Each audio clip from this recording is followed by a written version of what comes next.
Good evening and welcome to the City of Lincoln's regular meeting of the City Council.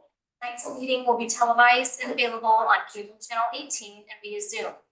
This location will be given by Pastors Jose Norman Ordineta from Light of Restoration Church. This has concluded. Mayor Andreatta will call the meeting to order.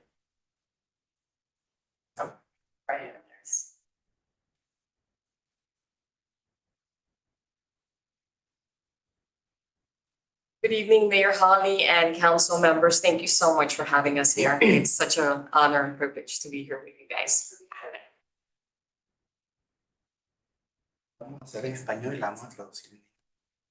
So we're gonna do the prayer in Spanish and then translate it in English.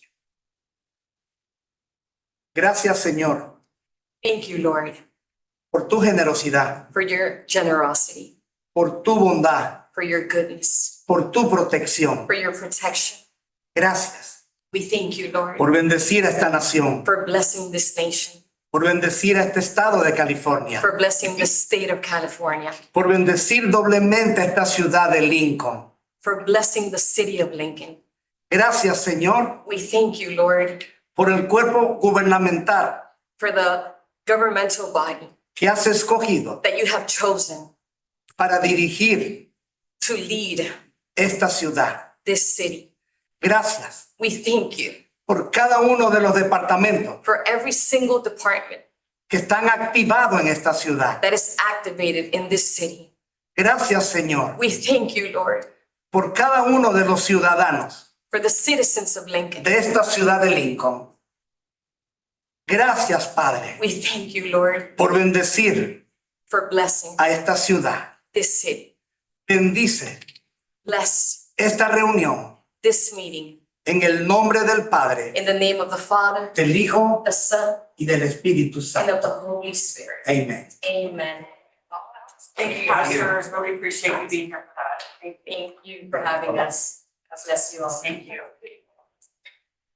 All right, everybody, welcome to the City of Lincoln 2025 regular meeting. City Council, Lincoln Redevelopment Successor Agency, Lincoln Public Financing Authority, November 18th, 2025. Very good. Call me to order. We're a little bit discombobulated. Thank you for your patience being in a new room. We changed our meeting date, and so the school board is upstairs and we're down here. Before we move on, I know the microphones are above us. Is everybody speaking at an okay level or, okay, so council, when you guys speak, make sure you're, don't whisper so everybody can hear you on Zoom. Okay, call to order. Roll call, please. Thank you. Councilmember Reedy, Here. Councilmember Pearl, Here. Mayor Pro Tem Brown, Here. Councilmember Edson, here, Mayor Andreatta. Here, thank you.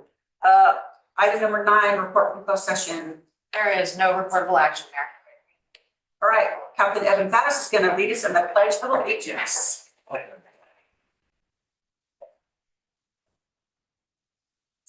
I pledge allegiance to the flag of the United States of America and to the republic for which it stands, one nation, under God, indivisible, with liberty and justice for all. Thank you, everyone.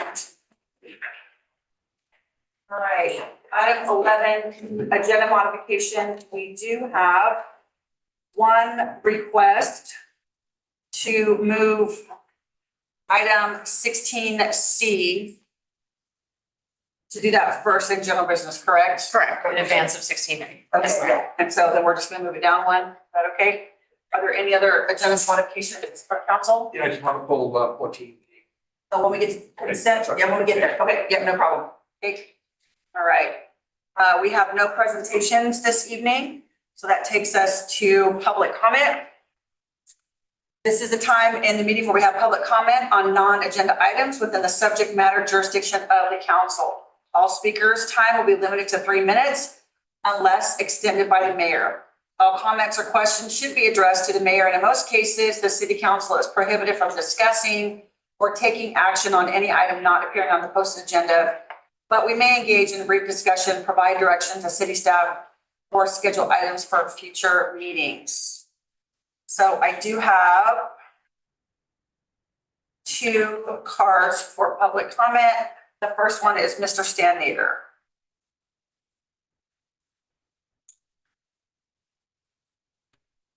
Madam Mayor and Council, my name is Stan Nader. I live in the 12 Ridges area.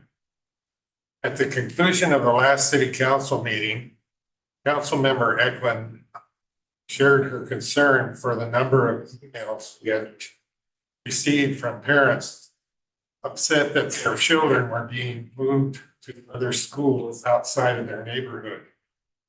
This is an issue that I brought to your attention in a previous council meeting.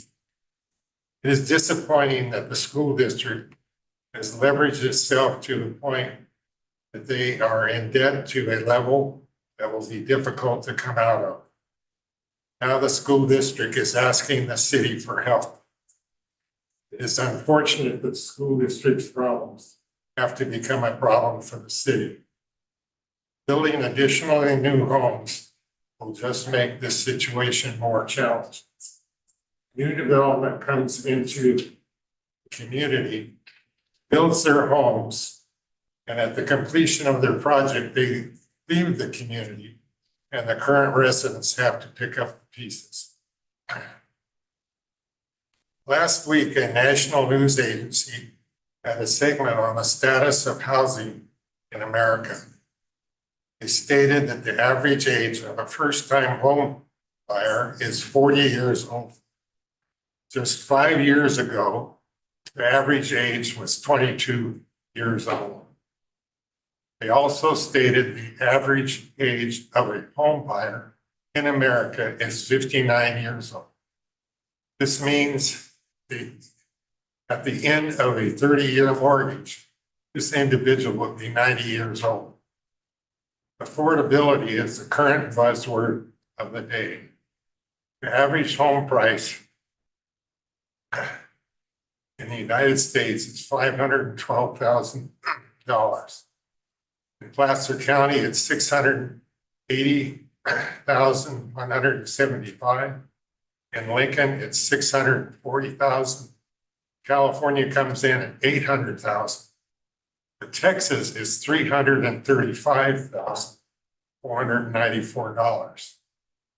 Because young people are having a difficult time purchasing a house, there has been an explosion of apartments being built. All you have to do is look at the huge apartment project on the right of Highway 65 between Pleasant Grove Boulevard and Galleria Boulevard in Rosewood. Local governments need to streamline the approval process for new construction and find ways to reduce regulations, making it easier for building to occur. It would be helpful for the city of Lincoln is doing all it can to help in making it less challenging to build in the city and possibly reduce the cost of housing. Thank you. Okay, thank you, Stephen. Appreciate that.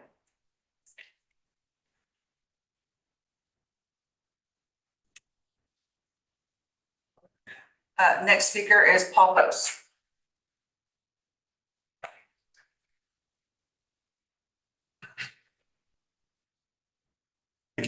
Paul Vos, city resident, and I'm just here to let city council and everybody in Lincoln know that we have photographic proof and eyewitness reports that our city manager, Sean Scully, is a carpetbagger, a dirty carpetbagger. And I want to thank him for picking up that dirty carpet and helping us haul it off from the city cleanup. Oh, my God.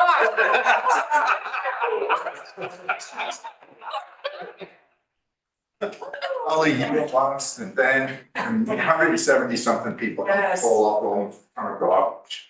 And that was that day. There was a lot of work with Ian, that, and so many others from the city.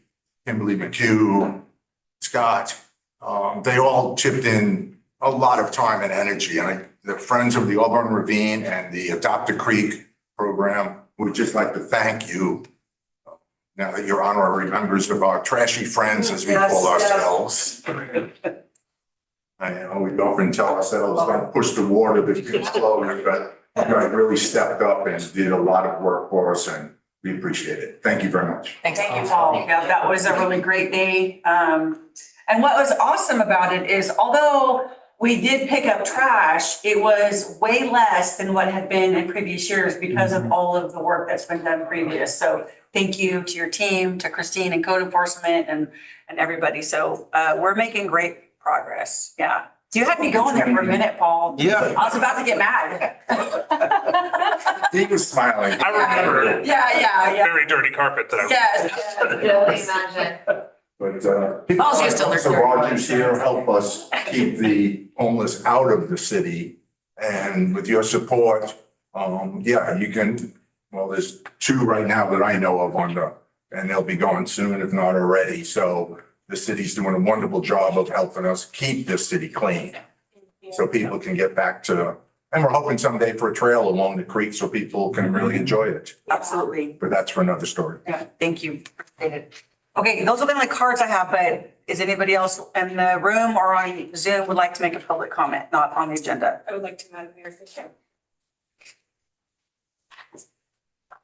Hi, it's good to see your faces and keep seeing them. I think that that's important to me for my city governance.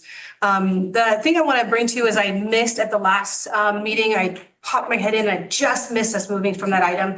But there is a recognition that is being planned for the city and for the city staff, as well as for a volunteer, I think, for the area. And I read through those documents very deeply in preparation for last meeting. So I apologize that I missed being there for that presentation.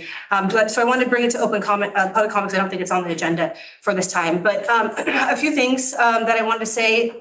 Personally, whatever funding that gets allocated for this type of recognition, I'd like it to not be spread to everybody else. I'd like it to go to the person that is being recognized. Let me give you an example. I worked for a company, and when I got recognized for national work that I had done, they took me on a trip.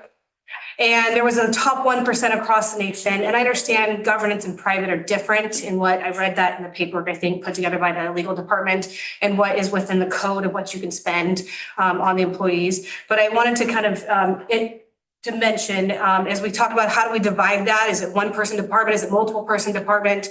One of the thoughts I was thinking of was that it could be like an on-call department. So if there's an emergency that happens, who would be on call? Who would step up in the mid of hours and be there for the city? And that would be an on-call person. And then the other one would be the general business, kind of doing business as usual, maybe department, if you want to say. So those people that hold down the time that's needed for our business to be able to operate. And then obviously the community person that would be stepping up. I don't know how much time that I have left. I do have some other things to say.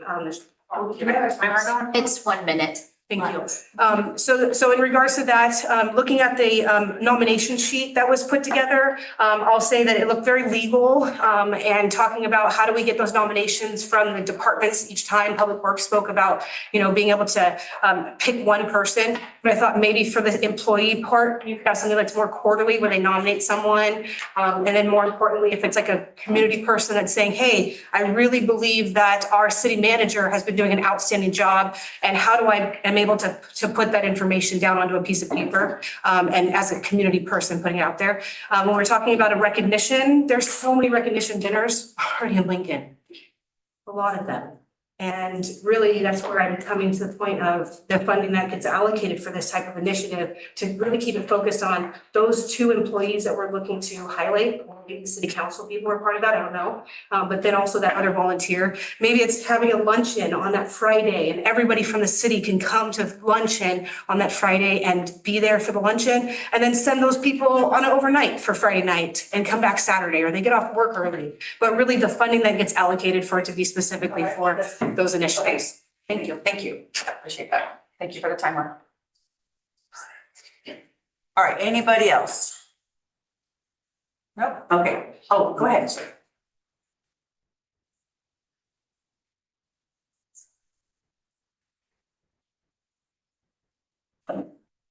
Hi. Hi, my name is Rob Schmidt. I live in Esplanade Development. I contacted you about problems with the crime graphics page, which police department uses to show crimes that are called in or responded to. Mhm. And I haven't heard anything. And you are the third person who I've contacted about this. It's pretty serious. When I tell you that the city of Lincoln had 2 burglaries since January, you would be skeptical. But that's what I see on the webpage. There are entire months, January through June, where there are less than 15 crimes reported or responded to. That's really serious. I don't know what to do to get progress on that. Well, I appreciate you coming tonight. I did get your email. I apologize. I thought I contacted you personally, but I did forward it to our police chief and to Renee Maldonado because you said you talked to her. Renee, yes. Yeah, and she said that she was working on that. When you first contacted her, we were right in the middle of organizing the law enforcement awards a couple weeks ago. And so she didn't have a chance to address it then, but she said that she was going to get back with you and get you the information that you needed. So I did get it and I did forward it on and we're. It's become an important issue because there has been an instance in our community, our development, where there were 4 very late night, scary visits by strangers pounding on doors and ringing doorbells. And all 4 of the homeowners associated with that said that they had called the police department and reported it. There's no record of any kind on this webpage. So the question is, who do you trust? Do you trust the police page or do you trust people who are likely to go to social media and use that to report problems, which we don't want them to do? So it would help me, my community, if somebody would respond. Thank you. Where's? Oh, she's done. You're taking note. Oh, okay. All right. Yes, okay, thank you, sir. All right, anybody else? Anybody online? Oh, okay, all right, let's post public comment and we'll go to item 14, consent. Councilmember Pearl, which one did you want to pull? 14B. 14B. Are there any other ones that the council wants to pull or ask questions about? No? Okay, then I will take a motion on the remaining amount of consent agenda and then we'll talk about 14B. So moved. Second. Okay, roll call please. Councilmember Reedy, Yes. Councilmember Eklund, Yes. Councilmember Pearl, Yes. Mayor Pro Tem Brown, Yes. Mayor Andriota. Yes. All right. Madam Mayor, I asked for 14G. Oh, I'm sorry, I didn't hear you ahead of time. Okay, can I pull that out now, even though we just voted on that? It's been approved. Okay. I mean, if there's a question, I suppose we could answer the You question. have a quick question about that, Stan? I'm sorry, I didn't see your hand or hear you say anything. I I filled apologize. out a card. Oh, you know what? You did. I'm sorry. That was my fault. You did. You did. Can I give you my comment? Yes, you can give your question. Go ahead. We'll do that first. Thank you. I apologize. Yep.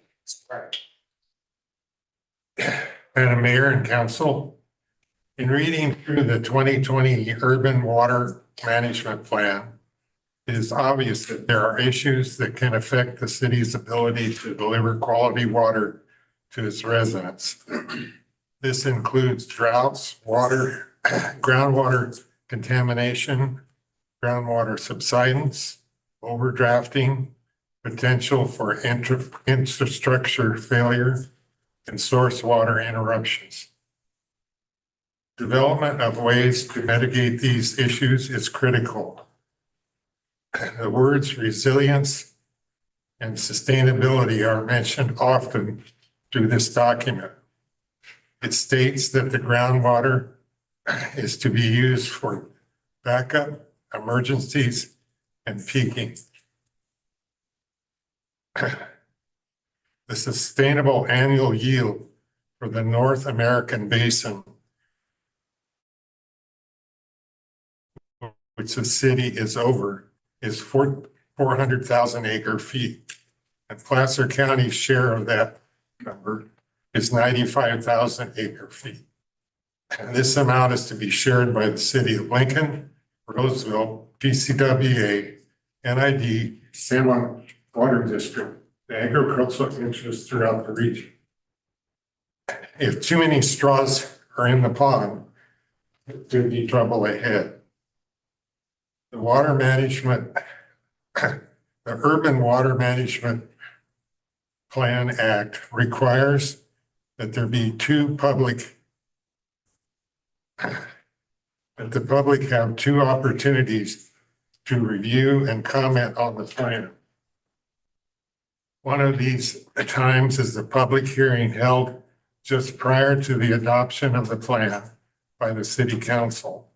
The act did not identify the other opportunity for the public to comment. In section 2 of the West Yost proposal, it states, and I quote, "We will provide an opportunity for early review and input from the city council and the general public regarding water demand and supply. We understand the city's mission of public transparency and desire for early input from its elected officials and the public. It states that there will be a comment period and there would be public notices and web-based communications, and that a draft UWMP would be posted on the city's website. My question is, what is meant by early input to the city council, by the city council and the public?" Anybody want to respond to that very quickly? Probably Chris. Thank you, Chris. Yeah, I appreciate that. And everything you said is correct. There's lots of threads out to our water system. That's why we do this planning effort. So, but to answer your question about early comment. So Urban Water Management Plan is a state requirement due by July 1st of 2026. So we're looking at the schedule about 2 to 3 months into that. So probably February, March, bring in the demand the demand and supply analysis to council for early comment. That is one of the bulk items and the main focuses of the Urban Water Management Plan is planning out on a 30-year horizon at 5-year increments to see what our demands are, what our projected demands are, what our supplies are, projected supplies are under several different scenarios, including drought, normal conditions, wet conditions. So yeah, does that answer your question? Thank you. Chris, appreciate that. All right, going back to 14B. Would you like a presentation or do you just have a question? Short presentation by Ms. Barrett. I pulled this because there's a lot of money involved over here, $80 million. And so as I was going through it, some of the information looks very transparent. The whole thing is transparent, but how does it work technically behind the scenes? Because we're talking about shifting $8 million down to $55 million, so there's about $3 million in there. What are we doing? How does that technically go flow back into the process? Sure. I appreciate the opportunity to discuss this process. So even though the city has a biennium budget period over 2 years, our financial system is developed on a 12-month period. So as we close the fiscal year 24-25, which we're still in the process of doing, that's normal, right? It takes a number of months to close the year and then begin the audit process. As we finalize that, we have to unencumber or release the funds that haven't been spent. So as projects come forward in the budget process, we assume those dollars are going to be expended in the year that they are requested. Sometimes they don't spend all those funds because they're able to complete the project in a more cost-effective way, and so there's dollars left over. Or sometimes because of emergencies or just timing, et cetera, projects aren't completed in that time period. So from a technical aspect in our system, we have to unencumber the funds, kind of release them back into the availability, the pool of available money. And then as we open up the new budget period, we bring them back and encumber them in the new budget year so that they can then be spent in that budget year. So it is really just a release in 1 year and then reestablish that budget expense in the next year. Thank you. Any other comments or questions? Okay, all right. Is it now too warm in here? It is now too warm in here. We need to turn it down. We need to fix it. Okay, do I need to do public comment on that? Yeah. Okay, any public comment on this item that Councilmember Pearl pulled? No? Okay, then I'll take a motion to accept item 14B. So moved. Second. Okay, roll call please. Councilmember Pearl. Yes. Councilmember Reedy. Yes. Mayor Pro Tem Brown. Yes. Councilmember Eklund. Yes. Mayor Andriana. Yes. All right, thank you for that. We have no public hearings tonight, so we're gonna go to general business, and we have moved 16C up to the 16A point. So we're gonna look at adopting a resolution approving the issuance of the City of Lincoln Community Facilities District number 2025-1 Joyner Ranch East Special Tax Bond Series 2025. Hi. I thank you, and I'm just gonna kick it over to our bond counsel, I Brian. figured you would too. Good evening, Councilmember Mayor. Thank you very much for having us this evening. So the item before you this evening is approval of issuance of bonds for the Joyner East Ranch project. Joyner Ranch East consists of 198 lots. The master developer there is Gen California 24, and they're responsible for building all of and constructing all the master infrastructure for the project. And then they've entered into a contract with Pulte Homes to purchase the property in two different phases. The first phase has been sold and closed to Pulte Homes.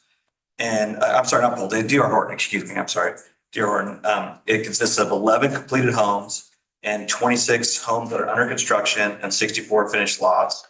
Phase 2 consists of 97 lots that are practically in a finished state, and they're set to close to D.R. Horton for their land bank in March of 2024. And March of 26, excuse me. The action before you tonight is the approval of not to exceed $13 million of bonds to finance the infrastructure of the project. I think the expectation is a little under 12 million will actually be issued. Out of that, a little under 12 million, approximately 1.2 million is going to be deposited in an escrow fund at the issuance of the bonds in order to abide by the city's 4-to-1 value to lien ratio test.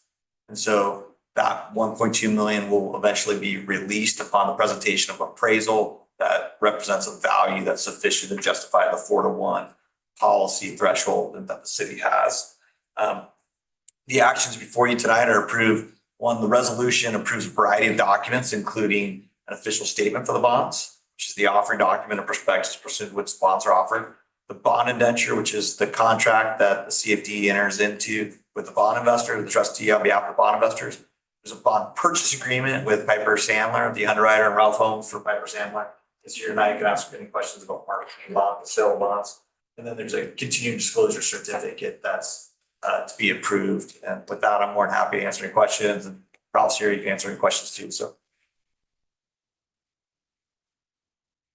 Thank you. Any questions, comments? Anybody? Councilmember Reedy? No? Okay. Any public comment on this item? Anybody on Zoom? Okay, thank you very much for that. We appreciate you being here again. I know it's a lot of travel for you. All right, if there's no questions or comments, then I'll take a motion. I'll make a adopt this resolution. Should the city of Schools District 2025. Second. Okay, roll call please. Mayor Pro Tem Brown. Yes. Councilmember Eklund. Yes. Councilmember Reedy. Yes. Councilmember Pearl. Yes. Mayor Andriana. Yes. And Thank you for moving our item up. of course, anytime. Thank you. Got it. See you later, Brian. Okay. We'll go back to our original 16A workshop to discuss potential regulation of tobacco and vape products in Lincoln. Ms. Maloney. Thank you, council. Let's get our PowerPoint presentation up here. So by way of background, there is a very extensive staff report that contains a lot of information about the health concerns and various impacts that vaping and other tobacco products have on health. I'm not going to spend a lot of time going over that. I'm not going to spend a lot of time on what other jurisdictions do as far as regulating this type of thing. I'm going to talk more about what my staff and the Lincoln Police Department have kind of put together as concepts and what we're going to recommend for you tonight for your consideration. Try to streamline this as much as possible. So again, tonight we're here for a workshop regarding the potential regulation of tobacco and vape shops in Lincoln. This has been kind of on our agenda for a while. The impetus of this was when we had a vape shop open right here around the corner from City Hall, very close to Lincoln High School, and it kind of raised some eyebrows, and we've had several other vape shops open, and as you'll see from the presentations, they are largely promulgated along Lincoln Boulevard, and so we have some ideas to work with the issues that those shops create for us. So the topics that we're going to discuss tonight, and I am very honored to have Officer Bryce Rogers here. He's been working with us very closely on his suggestions and recommendations about what he thinks would be beneficial tools to have in the toolkit for Lincoln Police Department to make them more effective in our community and protecting our youth. So we're going to talk about regulation of the conduct of minors, regulation of the types of products that are sold at tobacco retailers, the regulation of how these products are displayed for sale, and then lastly, the regulation of the location of tobacco sales and how are some different ways that we can approach that. And then finally, we'll get to my office's recommendations regarding if you give us direction on the regulation of location of tobacco sales, how we might be able to carry that forward into the future without depriving business owners of their property rights and creating legal issues for the city. So just by way of background, this is, we can get a listing from the state of California regarding tobacco retailers. So this breaks it down into both grocery stores that sell tobacco and vape products, into liquor stores, gas stations, mini marts. We actually have a pharmacy that sells tobacco products, which might seem a little ironic.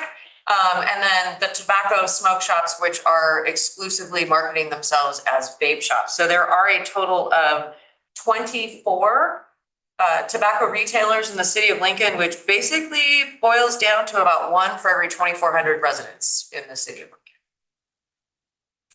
So this is a map depicting where the locations of these 24 tobacco and vape shops are. As you can see, we don't have the ability to arrow here in this room, but you can see they're largely focused on Lincoln Boulevard.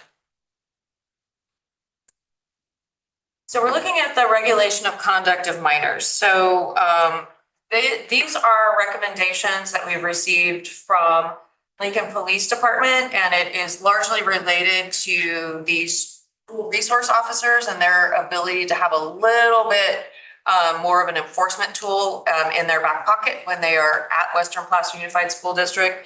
Now, we have not discussed this item with Western Placer Unified quite yet because we're waiting for direction from City Council, but I would be hard pressed to imagine that they would not be supportive of this type of regulation. So to be clear, in the state of California, there is a prohibition under state law that minors may not be, you cannot sell tobacco to anyone under 21.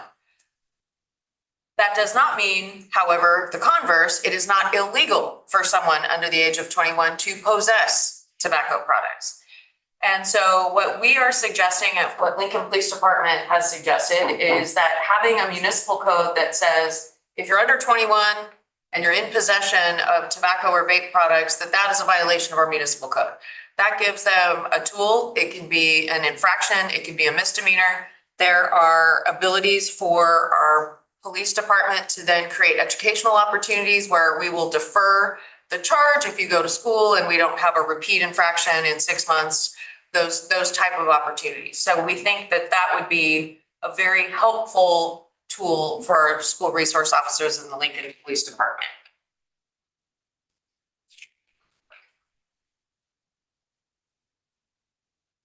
So the next item that we're going to discuss is the regulation of the types of products that are sold at these tobacco retailers. This is a very significant one, I think, in the minds of the Lincoln Police Department because it affects not only minors, but it affects other residents within the city of Lincoln. So our ordinance would largely say, basically you can't sell anything that the state of California says you can't sell. Okay, that should be pretty clear.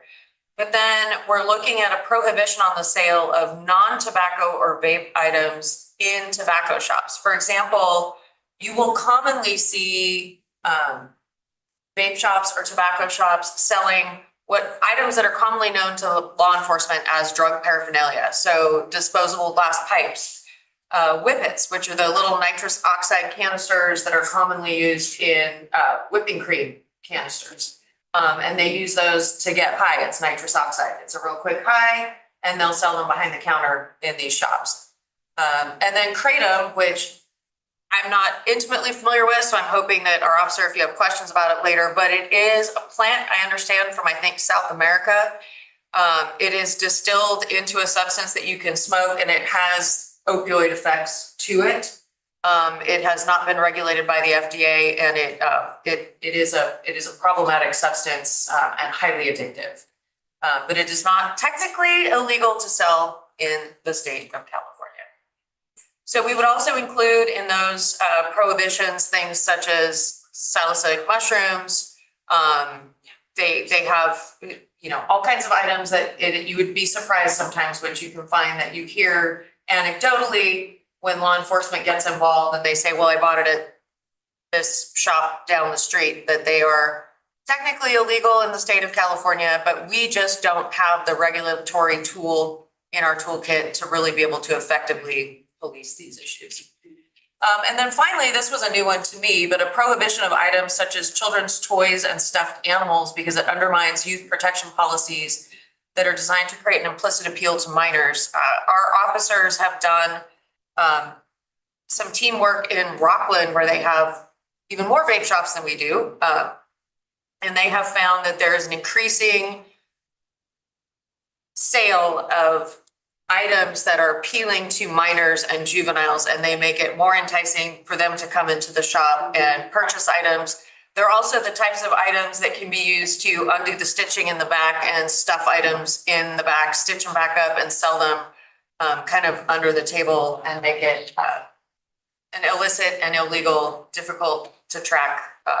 So just forbidding the sale of stuffed animals and those kind of things is something that the police department believes would be helpful and protective of our youth. Another regulation that the Lincoln Police Department is recommending is the display of products. So they are recommending a prohibition on hidden compartments or secret rooms that can be used again to conceal illegal items such as illicit drugs, cannabis-infused products, psilocybin mushrooms, meth, and firearms. So they're suggesting that everything be open glass shelving, displays. It enhances public safety and accountability. So when the officer walks in, they can see what's on the shelves, they can see what's for sale, and merchandise is fully visible to the inspectors and to the public. It also allows for the officers, if they do receive credible evidence that there is a secret drawer or a secret room, that under our ordinance, they would be able to go in and inquire without necessarily the need for a warrant unless it was refused, unless they were refused access, which would then be pretty much grounds number one for probable cause to secure a warrant for the search of the premises.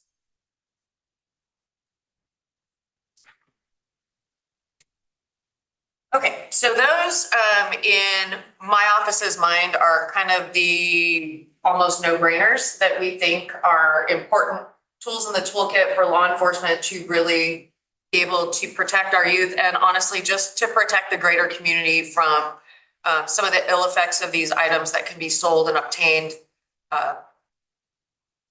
in the open marketplace, regardless of the fact that they are commonly known to law enforcement to be used for drug-related purposes.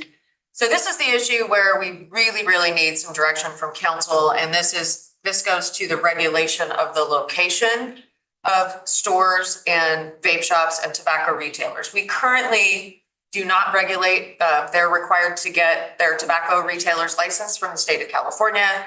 They have to get a business license.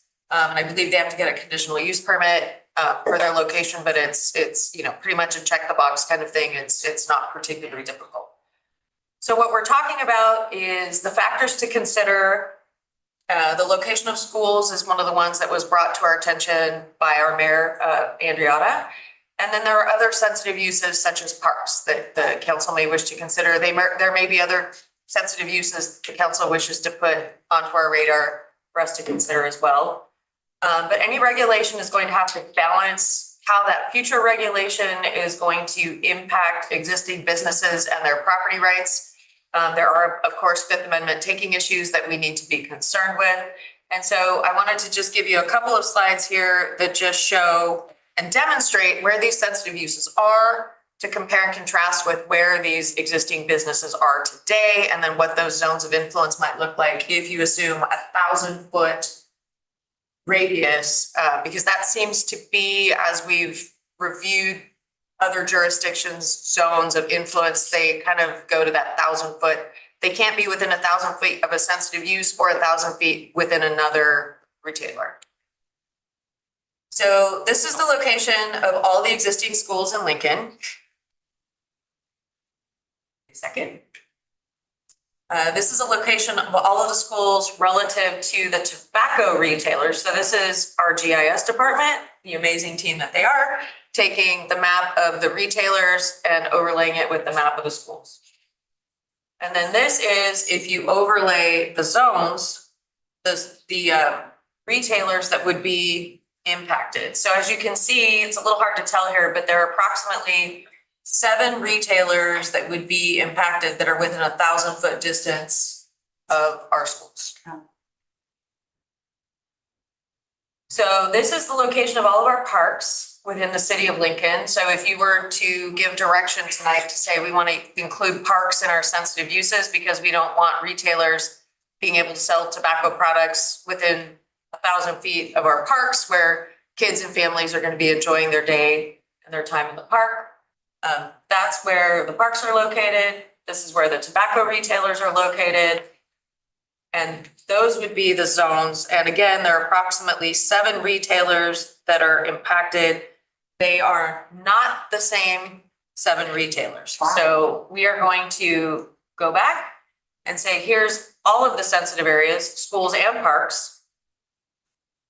Here's the 1,000-foot restriction from all sensitive areas, which impacts a total of approximately 12 distinct retailers if you put them between the schools and the parks, and that does not include the 1,000-foot restriction between and amongst themselves. So we do have some tobacco retailers, for example, just down the street here, we had the Millennium Smoke Shop go in right next door to B-Vape. That this map does not account for that.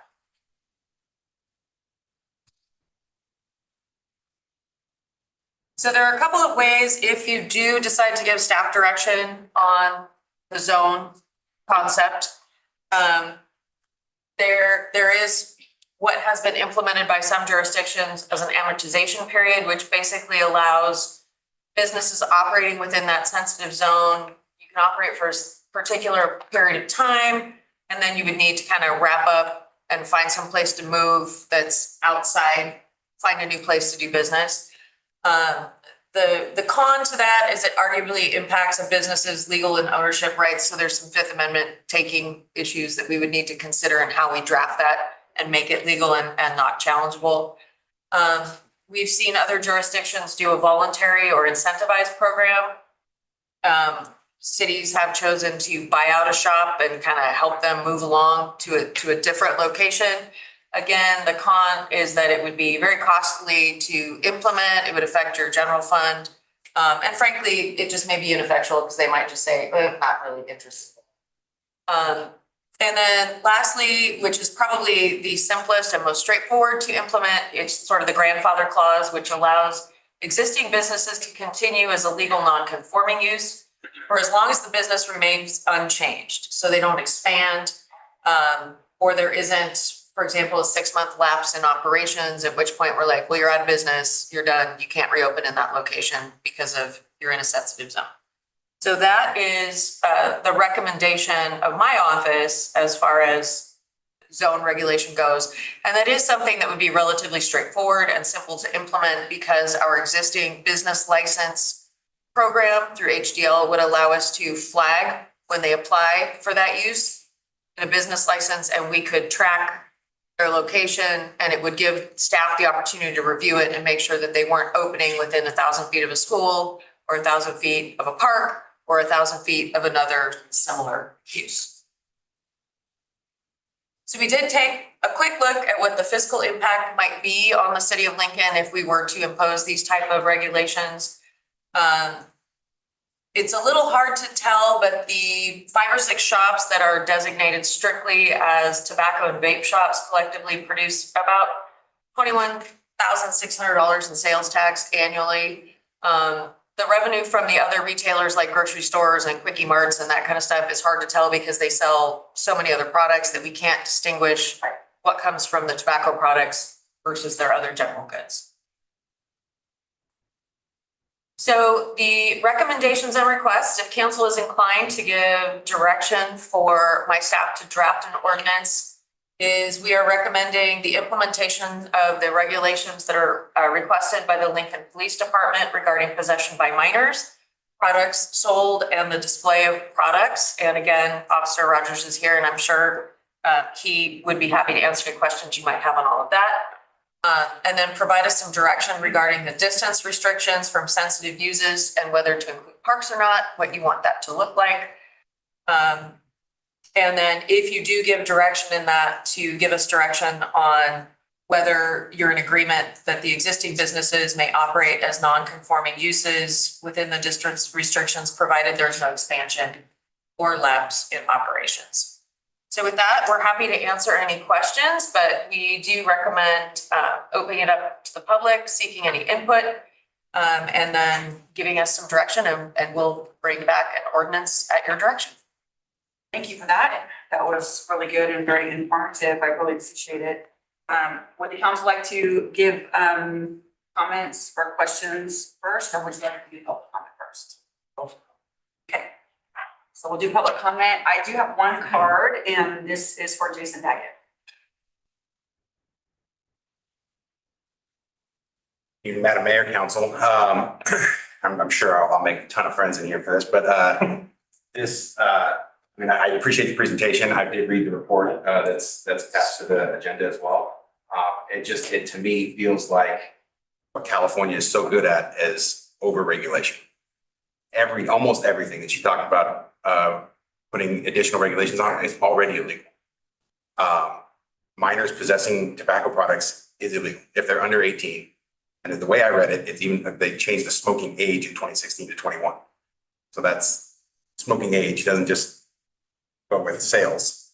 It is possessing as well. And it also seems that it's only aimed at vape shops. And I don't particularly care for vape shops in my neighborhood either.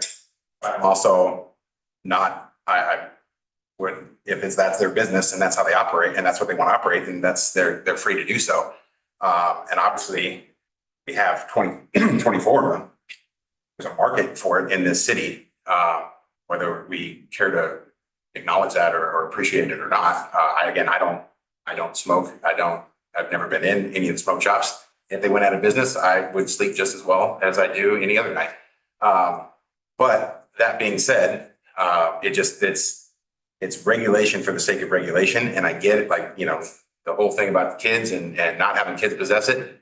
I agree 100%. But again, kids possessing it is already illegal. So we're putting in regulations. And the 1,000-foot thing I get, Rockland already has it. They have 1,000-foot. I would challenge anybody to go to Rockland and ask them to produce any data that it's actually reduced the number of kids using tobacco products in their city. I would be willing to bet my entire paycheck on it that they don't have it because it doesn't exist. I mean, we changed the law to not have flavored tobacco a couple of years ago in 2022, and NIH, the amount of kids using vapes is exactly the same. In fact, it went up from 23 to 24.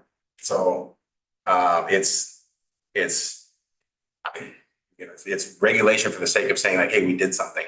And I can appreciate that we don't want to have them in your schools. And again, I'm fine. I'm not saying, yeah, they should be right next door to a school. But I also am not naive enough to think that kids getting tobacco products is only because it's within 1,000 feet of their school. They'll get it exactly how they're getting it right now illegally.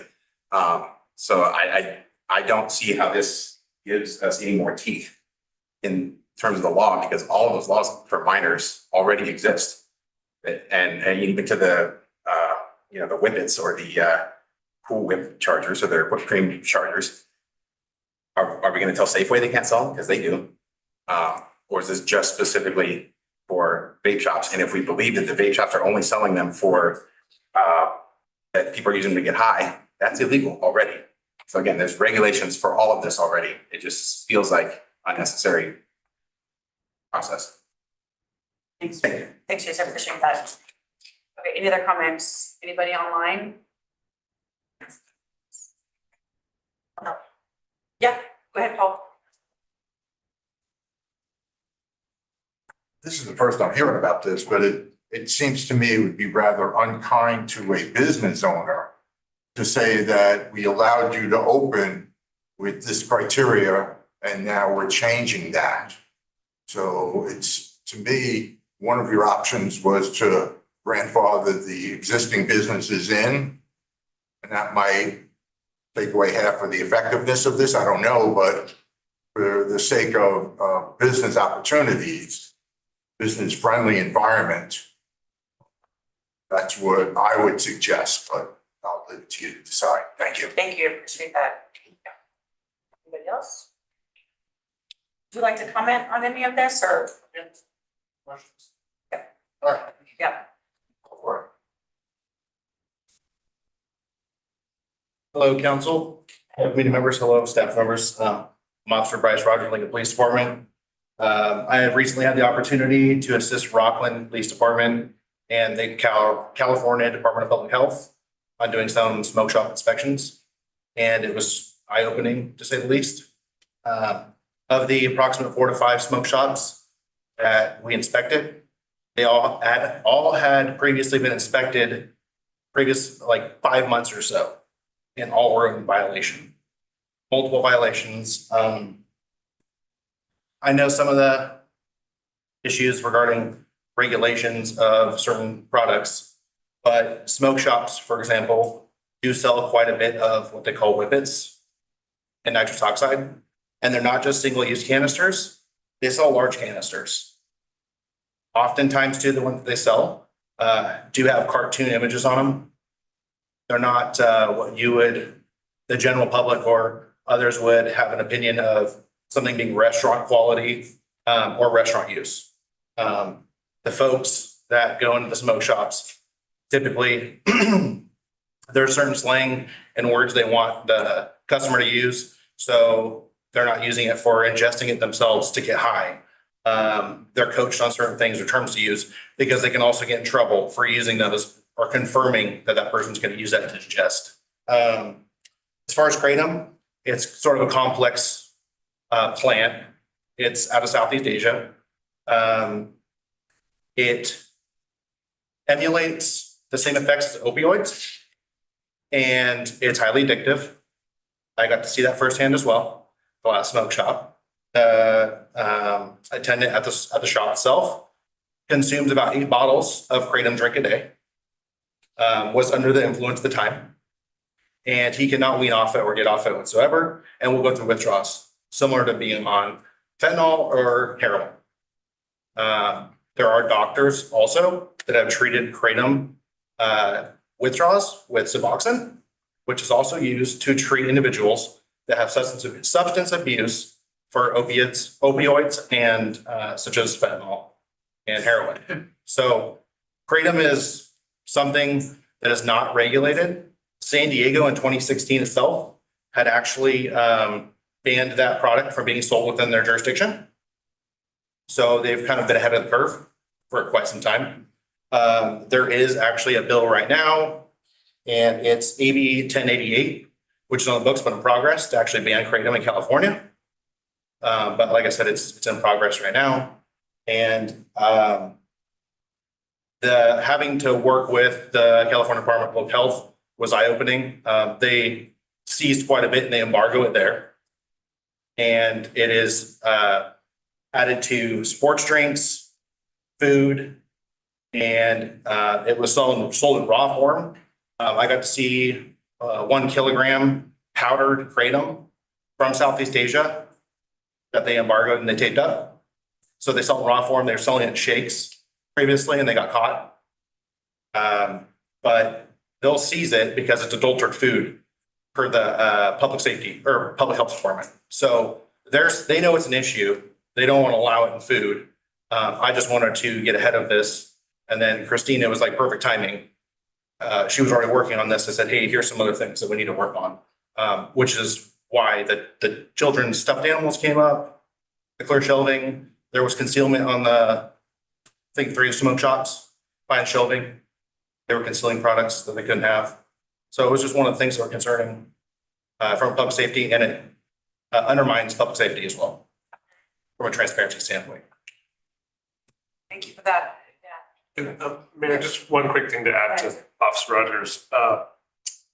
One thing that is a little bit different about state regulation here, kind of interesting to juxtapose it with cannabis. Cannabis has an entire state department that has been stood up and through taxes on that substance to regulate in a real serious way every single location down to the plant. I mean, they're tracking, seed, tracking everything from seed to end. And everything is checked and audited and regulated, and there's a whole enforcement division around it. The California Department of Public Health and the subsection of kind of the tobacco regulation is the arm that's supposed to be looking at this part. And this is my perspective. I don't see the same kind of attention because it's been around for so long that so when they're seeing these other things, because one of the things we've talked about just internally is curious for us about how these businesses survive. Given that you can purchase most of these kinds of products out lots of places, get them safely, right? And so it does make sense on some level that the lower level of regulation for this kind of business has led to them trying to find other ways to get revenue in, to its point about create other little trinkets that they sell. So just food for thought.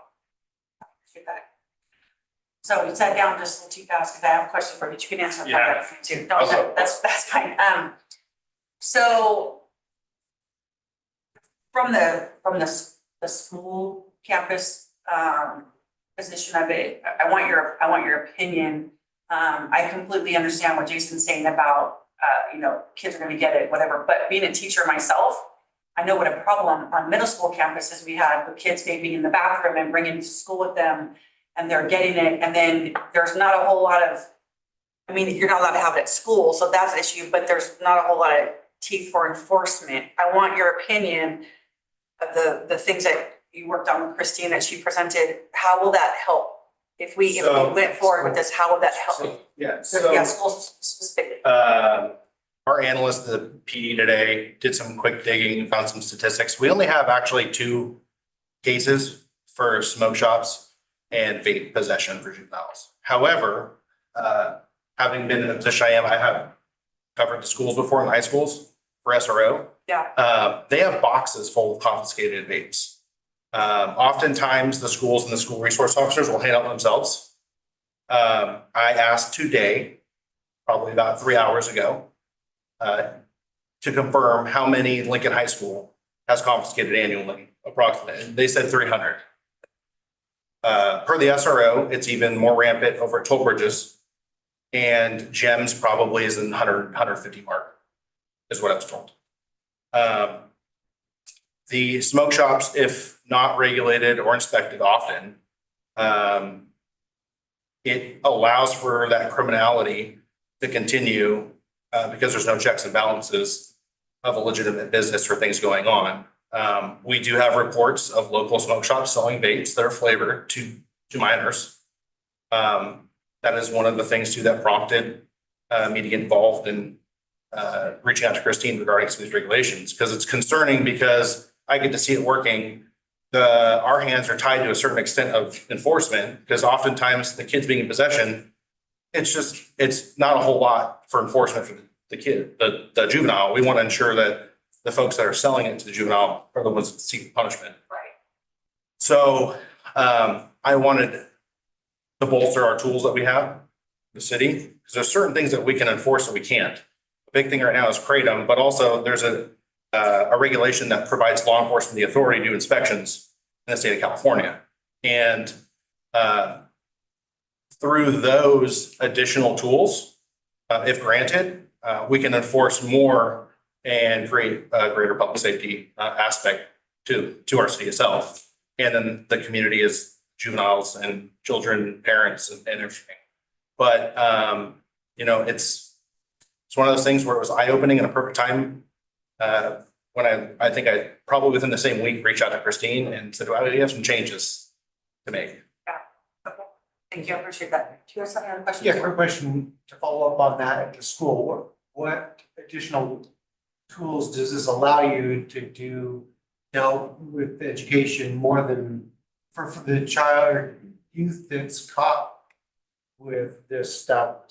Because unless it's a little serious, they don't get suspended, they get a slap on the wrist from what I've been told my wife once at the school. Yeah, so typically it's handled within the school district and the school itself, and then the SRO may get involved if they need to be. I can't speak to entirely the protocol over there. However, if we're limiting access and providing us more tools for inspections, it will more than likely decrease the availability of flavored vapes for sure in schools. Because like I said, we have multiple reports of vape shops here selling vapes to the kids, so. Which is illegal, correct? Correct. Right. And we would too, as I sort of alluded to in my presentation, we have not yet reached out to Western Placer Unified School District to kind of get their sense for what they would like to see come from this ordinance, which if we have direction from council to create an ordinance, we certainly would do and sit down at the table with them and make sure that they were on board with whatever the structure of the ordinance is that we're contemplating. Question, I would just follow up, when you started, you talked about, you visited like 4 or 5 early on that had violations, and they got them again. So you're already out of compliance now, twice, that example. How does this change the equation? So it's adding more things, but they were already in violation anyway. So like how does it effectuate actual? I understand where you're coming from. So the way I imagine that this would work is something where we would have a scale of violations, and then the punishment would increase with the violations, which subsequent to that, after X amount, whatever is determined by council and city staff, is then your business license is revoked or suspended. Oftentimes too, the business owners will transfer ownership to a family member or friend. I don't know if that falls underneath the clause within the being grandfathered in. We'd have to address that. Yeah. Okay. Because, sorry, I mean, there's 2 smoke shops within Placer County that have the same address. And most folks don't know either, there's actually a smoke shop distributor that's in Placer County by the casino. So it sounds to me like there are some of these additional things about they let a, smoke shops and, that obviously Rite Aid might sell a tobacco product, but can clearly still have stuffed animals. But a vape shop, maybe not, and the glass and that, those sorts of things kind of add to the list. But it sounds like there's a second piece I'm not sure I really heard much about, which is this escalating thing where all the existing ones that are a problem, plus a handful of new ones, go into this ladder system that eventually could involve revocation of their business permit, right? That would be the concept. It's, Okay. you're either, your So we income, don't have anything it's like that very, well, it's very similar to our co-compliance program, right? It's, our whole object is compliance. We get a complaint, we investigate the complaint, we send them a notice of violation. They're given time to fix the violation. If they don't, we go back and inspect. If they haven't fixed it, they get a fine. They're given time to fix it. If they don't, they get an escalated fine. If they don't, then they get an even higher fine, and those fines accrue and until and unless we achieve compliance, or we have to file a lawsuit to seek compliance, or impose a lien on the property, or, so it's a similar concept. Okay, so that's the mechanism now. So I guess my question for you is it appears that mechanism is not effective enough. And could it be? We currently don't have an ordinance. We don't have an ordinance. In Lincoln regulating tobacco sales. So we don't have a means to issue a citation to Okay. seek compliance. So you can't, so when you're the one you're referring to, Brian Rock, they And Rockland. have an ordinance. and you can- Yes. Okay, so you need the things to then We don't have the not tools be in right now. compliance with. We don't have the tools right Because now. you can't find people, even though there are state laws, you need some local ones, because you can't basically enforce the state ones by the same Right, mechanism. we would need So state agency. what Rockland Okay. typically does on their inspections, so for example, one of them, I believe, was in possession of psilocybin infused chocolate. They received the business owner or business entity receives a violation to the DA's office for that 11-377 health and safety code violation. So really oftentimes the attendant or the person working there doesn't seek any sort of punishment whatsoever or citation. This goes to the DA's office, which is completely separate, right, than the state or the local municipality. So this provides another tool for the local municipality to enforce and do inspections more thoroughly.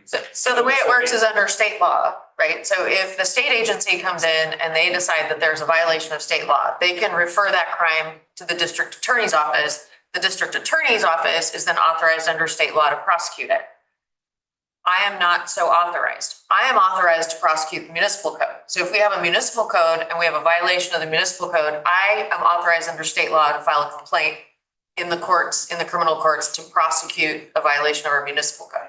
So it's a two-track. So to kind of Jason's point earlier, you need to belt and suspenders this, because the belt is the state and suspenders is us, so you need the other one for you to do your thing. In order for me to do my thing, because the state, we're waiting for the state to give us a little bit of attention, I guess. And if they don't, then we're left holding the bag. And the California Department of Health doesn't do inspections on all of our smoke shops at the same time frame that local, law enforcement could. Another thing too, that goes back to the state's enforcement versus local municipality is, whereas, possession of drug paraphernalia is legal for a controlled substance, but if it's being sold for not a controlled substance, it's not illegal. So therefore the stores can sell it, which is what we had spoken about as far as the drug paraphernalia based on my trading experience. I know what those items are typically and often used for. Did Fran have her hand raised online? She did, but not. I think she- Yeah, there you go. It's up. Okay, go ahead. Oh, are you ready? Yes, Fran, go ahead, hon. Well, this has been a very interesting conversation, and I'm really glad to hear what Christine had to say. Because I'm thinking, well, if there's all these validations, why aren't they being shut down? Or it sounds like they just get a slap on the hand and just continue. And so it sounds like, to simplify all this, that you need to set up these something to help our police department do something in our town. Yep, well, that's what we're talking about. So I'm really glad this officer was able to contribute all that he did. It's very interesting. Thank you. great, thank you, Fran. Is there anybody else that wanted to make a comment? No, okay, all right. Okay, go ahead. Question, do we have a two-tier issue over here? The Safeways, which is selling tobacco products, and 6 vape shops. You have an issue where the alleged drug paraphernalia is being sold at Safeway, or is it just at these 6 shops? Okay. Boots on the ground. Question for Bryce.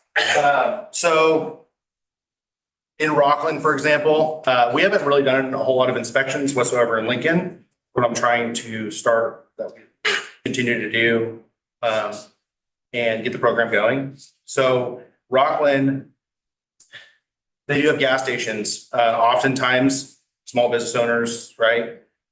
They'll buy products, and they are in violation at times too. But they're infused products for, we'll go back to Kratom. They do at, I believe, Rayleigh's aisle 1 in Rockland. They found that they were selling Kratom infused gummies at the store. And Get that so here. these regulations, inspections are gonna, it's not gonna just be targeted to smoke shops. My goal is to do this equally across all the tobacco retailers within the city. And ensure that public safety is met. I mean, if we're just focusing on one business, we need to focus on all of them. Right. If they have the same license. Indicating that we should have tiered that and only focus on that. I'm just wondering whether, is it more prevalent in the six? And that's where the bulk of the issue is. Was we have something in a Safeway or Raley's. Safeway and Rayleigh's sell other products too that are unassociated and aren't a adult focused business, right? So the likelihood of minors going in there is far less than, let's say, a grocery store or a grocery store gas station where they sell, a soda pop. Okay. And I doubt CVS and Safeway are stuffing things in stuffed animals. From a liability standpoint, probably not. Yeah, I'm not saying it never happens. I'm just saying, I'm guessing that's not very common. Bigger company. Right, Right. right. Other comments or questions? I have some comments. Yeah, go ahead. So I was thinking about the 1,000 mile, 1,000 feet. oh, I'm sorry, 1,000 feet, which is equivalent to less than a quarter mile, and I feel like that is really nothing. And so would it be realistic to expand that to maybe 2,000 feet? And what would that look like? Because I think 1,000 feet is nothing. But that's kind of where I'm headed with this. And you already, you got my question about the sales and the ads. It seems like the ads and the packaging is different in the grocery stores versus vape shops. So I don't understand. I feel like I like the idea of having it sort of be a citation. I mean, strengthening all of the suggestions and adding all of the suggestions that you said seemed to me like a no-brainer. And I'm really surprised this is happening because I wasn't aware of some of this. And advertising to minors just seems outrageous to me and really gross that this is even happening. So that all seems like a no-brainer, but I'm wondering if there's a path similar to what Councilmember Reedy said, where we can lead to, instead of telling them all they're gonna be shut down in a couple of years, and it's just a hard line, but we have a path to that if they are not in compliance. And then we, I just don't think we need any more, and I like the less is more approach. I don't think you can shut them down because it's not like an illegal product. So it's just a matter of true enforcement and making sure that they do the things that only that they're allowed to do, and we have enforcement powers behind it to back it up. But I'm also. Is it sort of the same, is it sort of a means to that? I think what it does is it gives us, if we have our own local ordinance and it gives us a little more local control and we can be in doing more inspections, frequent inspections, following up when there's violations, we can start documenting the file so that if there are repeated violations, we can then go to the state agency and say, we want their license revoked. We want their tobacco retailer license revoked, in which case, if it's gone, they're out. And then it's not us revoking their license, it's the state of California revoking. Did you say in your research with Rockland, does Rockland have the city ordinance that anyone over 21 that's in possession is in violation of the ordinance? I know that. I'm not sure. I know what the state law is, that but specifically. they can't buy it, but they can have it. So, all right. I'm just was wondering if there was another jurisdiction near us that had that ordinance about them having possession of it. I don't recall that. Okay, I'm just curious. There's a lot. They can't buy it. They can't buy it, but they can have it. But if they have it, that's not legal. But if we pass an ordinance that says that they can't have it, then that gives the officers. Well, but can we do that? If the state law says they can have it, we can't say You can't say that you can't have it. That must. There's nothing that says they can have it. The law says that you cannot sell it to someone under the age of 21. It's silent as to possession. But you can't prosecute them, they're under 21, just for having it. But you're Under state law. under state law, but if we have If we have a municipal code, if we have a municipal code that says they can't have be in possession of we it. can cite them for an infraction or a misdemeanor or should do that divert too. them into an educational program. So we have a lot to think about here, and so for personally, I am never in favor of trampling on anybody's constitutional rights, right? Like, I'm not in favor of trying to shut people down. I'm not in favor, and honestly, I cannot stand the way that the state legislature just passes laws to make our life more difficult. So I'm not about regulation for regulation's sake. But this vape thing has been very distressing to me for several years. Because as you showed on the map, there are so many of them just centralized in the downtown. And again, if someone wants to open that, that's fine, like as long as they're abiding by the law, and they're not selling things to kids that they shouldn't be selling.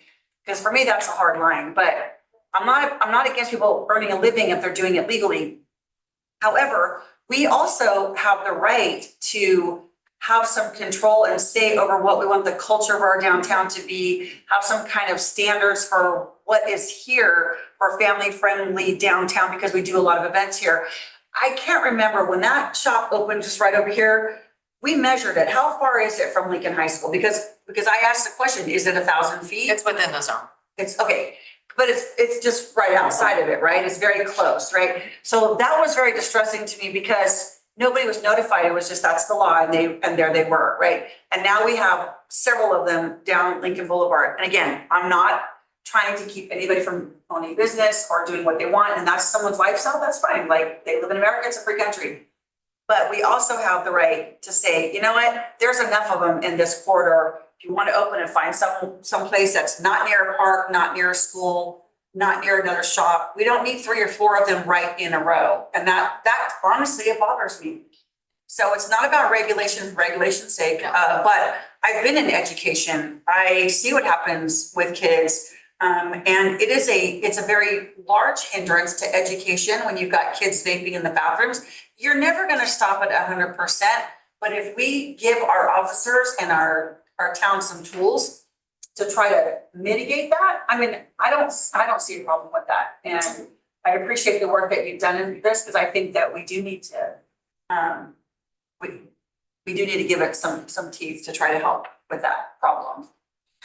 I feel like it's protecting minors, and it's, like you said, it's a culture, and it's not going to get rid of it completely, but we also don't need to make it easier. No. And adults can do what adults want to do. Right. I couldn't care less. And Adults there's can do plenty of what- places to buy all of this, Yes. clearly, there's plenty of options, Right. so. And I didn't mean to interrupt you, and I also like the idea of giving our officers, so would this fall under our community policing team? But would it? That's chief's call, but Okay, I'm just curious. Okay. Yeah. Whatever you decide, yeah, okay. Well, that was my question, like, do we have the staffing for inspections and that sort of thing? Because I would like to see that. If they're breaking the law, then we need to know it. If they're operating in compliance and the way they should be, and they're running a business, fine, you can stay. I'm not trying to shut anybody down. But if you're doing all these things that you can sell, targeting minors and selling dangerous things to young people, I have a problem with that. So do we have the staffing to? This is something that would be worth the time and staff. Yeah, okay, So, I yeah. appreciate that. I think that as we help Rockland, wouldn't we also help Rockland? It's already been offered. Yeah. Okay. Well, And yeah. so I agree with much of what you said. For me, the putting the second set on so we have the ability to enforce makes a lot of sense to me. I'm a little bit more of like a 2-step thing, because I think the zonal thing is for me, I would focus on giving the tools for enforcement and see where we land on that. Because if the economics of this are such that they need the illegal thing to survive, they're gonna fall on their own.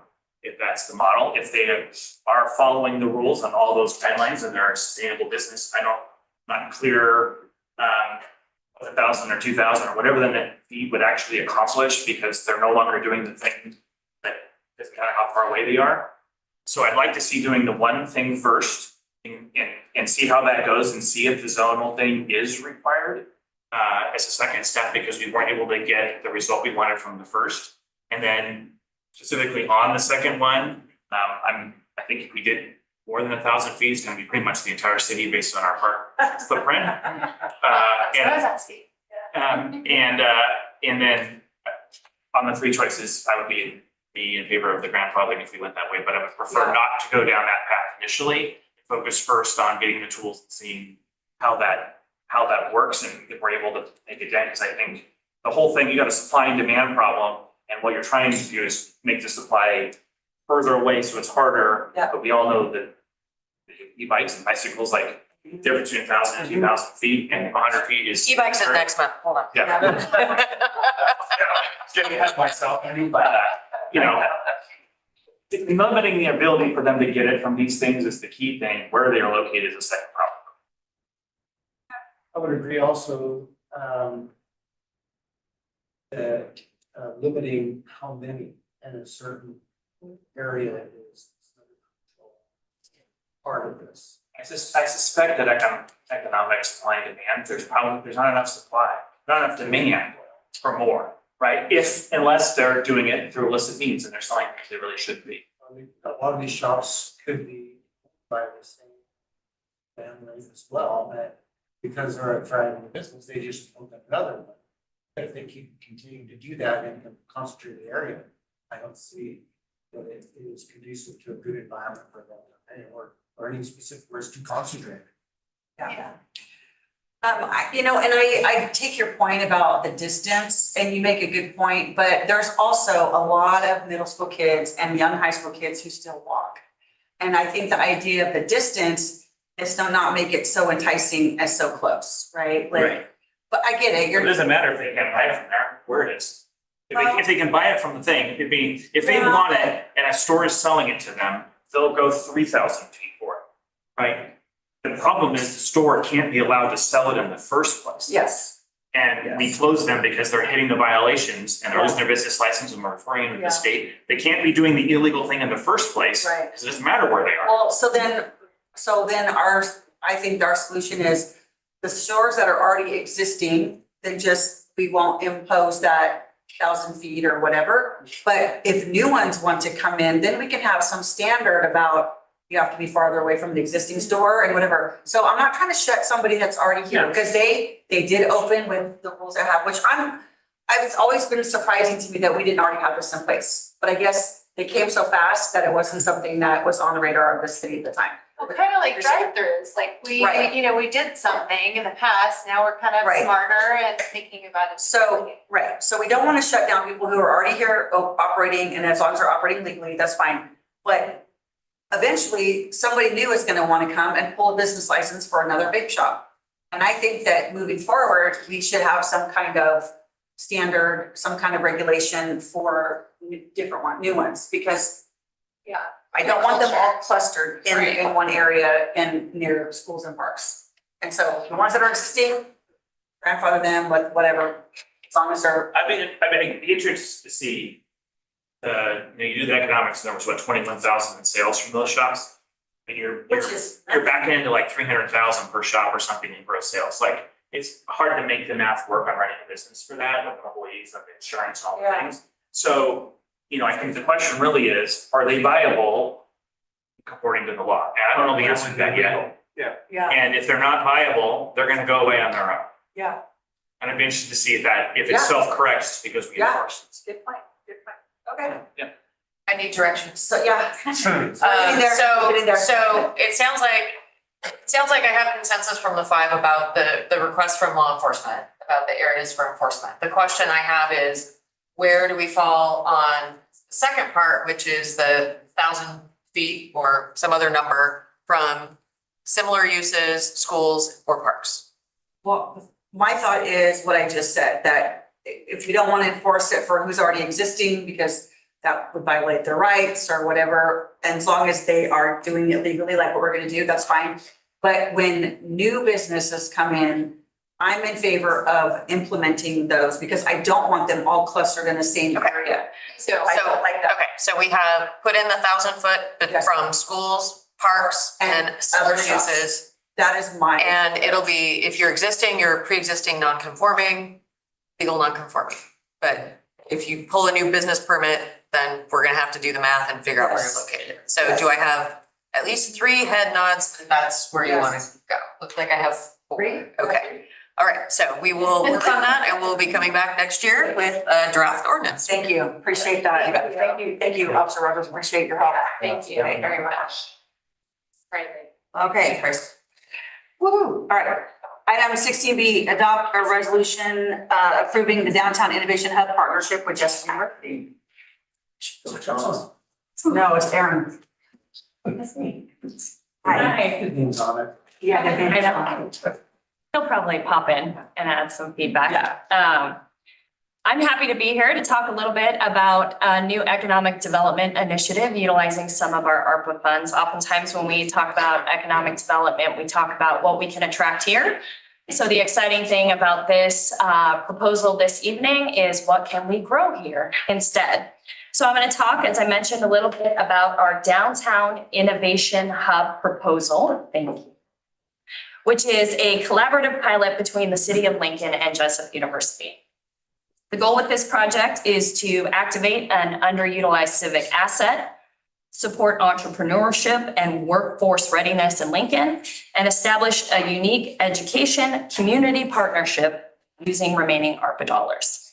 My goal tonight is to provide a very high-level overview of the project itself, walk you through some of the roles and responsibilities for both the city and Jessup University, explain how the steering committee will guide the pilot program, and close with a recommendation. So why the Innovation Hub and why now? I know there has been a group, specifically the Economic Development Committee, who has worked on this concept for quite some time, and I'm very excited to bring this idea to you now. First and foremost, Old City Hall's second floor has remained underused for years, but it's in a perfect location, central to downtown and easily accessible. At the same time, the Economic Development Committee has emphasized entrepreneurship, workforce development, and stronger relationships with regional higher education partners. This project meets all 3 of those goals. I want to emphasize before I move on that something important about this project is we're standing up this idea in real time. This isn't a prepackaged program. It's something we're building intentionally with community input and with room to evolve. Because of that, having the right partner, a partner who's experienced, flexible, and mission aligned is absolutely critical. Since the beginning, Jessup University has been enthusiastic, responsive, and eager to co-create this project with us. And finally, the ARPA funds are one-time dollars, and we're nearing the end of being able to use those one-time dollars. This is exactly the type of pilot program that's appropriate for a limited term investment with long-term benefits. In regard to how we'll share these responsibilities, for the city, our role is largely focused on enabling activation. We will provide $50,000 in remaining ARPA funds as startup funding for the project. We'd offer the second floor of Old City Hall, which is now largely vacant and unused, as mentioned, rent-free for the first year of the pilot. We would also help promote the program, connect local businesses, and serve on the steering committee to ensure accountability and alignment to city goals. For Jessup, they will integrate real-world projects into their master's programs, much like they have with other Economic Development Committee initiatives over the past 2 years. They'll host workshops open to the Lincoln community. Ideas currently on the table include everything from data analytics for small businesses to leadership development. And they'll explore longer-term opportunities, including whether this model could support expanded academic programs right here in the heart of our city in the future. One of the most exciting aspects of this project is community participation, especially the opportunity to engage local experts. We know Lincoln has incredible talent. Retired professionals, former executives, military veterans, and consultants, many of whom live in Sun City, Lincoln Hills, or are otherwise looking for meaningful ways to stay involved. The Innovation Hub will give us a centralized, structured place for these residents to volunteer, mentor, teach a workshop, or help guide a new small business. This is also a major downtown activation strategy, bringing graduate students, faculty, business leaders, and community members into Old City Hall on a regular basis, adding energy and activity to the heart of our downtown. The pilot, as your staff report mentioned, is structured as a one-year launch. The steering committee, which includes both city staff and Jessup leadership, will be instrumental during this period. They'll help determine workshop topics, monitor progress, set priorities, and identify community needs as the program continues to develop. Our projected outcomes for just the first year pilot alone are over 100 graduate students contributing through applied projects, at least 15 businesses supported directly through mentoring and workshops, and multiple community-wide innovation events hosted right here in our downtown. We believe these are realistic and achievable metrics for a pilot program. With that, it's staff's recommendation to approve the partnership with Jessup University and to allocate $50,000 in ARPA funds to launch the Downtown Innovation Hub. We're confident this project will strengthen Lincoln's entrepreneurial ecosystem, support workforce development, and make meaningful use of an underutilized downtown civic facility. With that, I'd be happy to answer any questions you might have. Thank you for that. That was great. I have a strange question, not really related to the hub, but related to the space. I actually happened to be talking to Tom from the chamber today. And is it also true that he's planning on moving up there as well? And part of that upstairs? Correct. Moving the chamber up there? Correct. And there's, and I'm sure Sean could speak to it in much more detail than I could, but there's a number of spaces segmented in that area alone, formerly occupied by a law firm that has since moved out of the area due to retirement. So we see, based on the small nature of this in the pilot phase, utilizing those office spaces that are segmented from the rest of the upstairs space. So we believe we can meet both goals. Well, I think we can too. Yeah. My comment is, Tom, and I forget which side he said, but he has a definite side that he wants. So can we make sure that he gets the side that he wants before we designate this to? Definitely. Okay, that was my concern about the space. Yeah. So if we approve this, I'm sorry, you might have already said it. When is the launch timeline, like to get it up and running or? Our goal would be to allocate those funds before the end of December as required through ARPA. And then we would work to stand up the steering committee in the beginning of the year. We feel like getting community input, having input from the chamber, from other local businesses to help us identify topics is going to be critical to the success. So we'd stand up that steering committee at the beginning of the year in calendar Q1, and then hopefully have workshops available during the springtime. And do you have a steering committee already chosen, or is that something in the process to? We've met with a number of the faculty and leadership at Jessup as we've proposed this. So we have a tremendous amount of buy-in from the workforce development staff. And as they're looking at placing students, would definitely be involved in the steering committee aspect, as well as the business master's program we went with. But we also feel there's tremendous opportunity from the accounting department, from marketing and various areas. So we would meet with them again, identify the appropriate staff, identify staff internally, and then also look to bring the chamber in to be a voice in that conversation as well. You guys have questions? Yeah, so on the 50,000, what is that going to be intended to? Great question. We would help staff workshops, promotional materials, any brochures, flyers, resources available to small businesses in the area. It would also offset the cost of having faculty and staff available to help develop and curate some of those workshop items and things of that nature. Any technology that might be needed to help support workshops or people coming in and utilizing that. That's where the money would go over the first 12-month period of time. Okay, so we just have to commit it now. Correct. Correct. Yes, we would allocate it similar to what we've done with the Carnegie and other civic amenities in downtown. They would be the fiduciary in that respect, and then we would work and approve materials through the steering committee. And maybe also outfitting the physical space. Yes.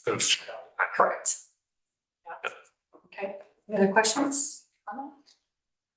I just wanted to add to, this was Aaron's brainchild, and as we were kind of putting this together, we're trying to figure out, you have some of these other places that are regional in nature, right? Like the Growth Factory and the, what's the other one? Venture Lab. And, you know, obviously this is a micro version that's different in nature. But I was just thinking about pilots in general and trying to stand something up that you're not really fully sure what it will become later. And actually, it got me thinking about Christine and I bringing you a pilot program for our homeless project like 3 years ago now. And at that time, I don't remember what the number was, but it was a chunk that the city council authorized towards this effort, a lot more than this. And the council asked this question about, well, do you think that this is going to work? And I remember saying that I don't know, and it could be a total fail. But what I do know is that we aren't doing anything right now. And I don't get the sense that when you have a university kind of behind you and a president of that university that's enthusiastic about this, that I think your likelihood for it being underutilized or failing is smaller in nature than any other kind of effort you choose. And so we were joking this morning that, you know, $50,000 for standing up something that could potentially become a really great tool for the community in the future, hopefully, is a pretty cheap price tag for that. You know, it's hard for us. That's 5% of an electric garbage truck, if you want to think of it that way. Yeah. You get a tire. Maybe. Yeah. Yep. So we stand this up at 50,000. Going forward, are we obligated to do anything? Are we gonna have to commit more money in the future? We had that discussion with Jessup and what this could look like moving forward. I think we're excited to see what can come out of it and what partnerships or grant opportunities we can investigate over this 12-month period of time to keep it moving, especially with the amount and tremendous amount of regional resources that we have access to. So our goal isn't just to pump a bunch of money into this. It's connecting dots, connecting people, creating mentorships, and creating something that's a little different and on a different scale than what we've seen in Rockland and Roseville and some of our neighboring communities. So we don't anticipate a further commitment, but we are looking at hopefully this something that could take off. And over that 12-month period of time, we would have to look at how we could fund that long term. And the interesting question for the council will be is if it becomes a really successful thing where there's all this interest and it's really getting a lot of traffic and helping people and businesses, be a really interesting budgetary conundrum for you to consider, Councilmember Pearl, about whether you fund this versus some other critical need. Yeah. Not problematic though. Yeah. Exciting. I just wanted to thank you again. We talked about this and ran through this in our economic development committee meeting last week. And this is something that we've been excited and talking about since at least 2023. And then we put it into our 24 to 29 strategic plan in economic development. So seeing this come to life and you guys just grabbing a hold of it and putting it together, and it's going to be really, really great for our city and for workforce development. It's going to hopefully bring a little more foot traffic to this area. It's bringing in the right kind of energy and people that we're looking for to help with our local economy. And so anyway, I think this is great. And partnering with Jessup obviously is always a great thing that we have to do. They're great partners. So thank you again. Is there anybody that wants to make a public comment about this? Anybody online? No? Oh, go ahead, Fran. This sounds great. As part of the Downtown Lincoln Association and the Chamber and a resident, and I don't see how we can go wrong. I hope you support this. This is really great. Thank you, appreciate that. Okay, if there's no other comments or questions, I'll take a motion. So moved. Second. Okay, roll call, please. Councilmember Pearl. Yes. Councilmember Eklund. Yes.